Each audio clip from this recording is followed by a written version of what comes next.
आपण बायकांना सासर आणि माहेरी दोन्ही घरं सांभाळायची कला ना आपल्या अंगात असते बघा. आता माहेरी येऊन ना मला फक्त एकच दिवस झाला होता आणि मी आले होते माहेरी, पण मम्मीला रानाची कामं सुरू होती, मग त्यामुळे मम्मीला रानात जावं लागलं होतं.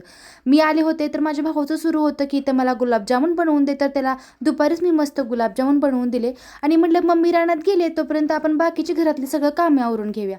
इथे तर गावी पाऊस पडतोय त्यामुळे कपडे काय सुकत नव्हती, त्यामुळे घरात फॅन खाली मी कपडे टाकली. संध्याकाळी मम्मी रानात मला मम्मीला चहा करून दिला. तोपर्यंत मम्मीने चहा पिऊन देवाची बत्ती वगैरे केली. लग्नाच्या अगोदरच्या आमच्या दोघी बहिणींचं सेम असं रुटीन असायचं बघा. तेच लग्नानंतर मी इथं करत होते, मला खूप छान वाटत होतं. तरुण माहेरी आले होते तर मम्मीचं मत होतं की तू काय काम करू नको, मी करते. मम्मीला म्हटलं नाही तू बस, आजचा स्वयंपाक मी करते.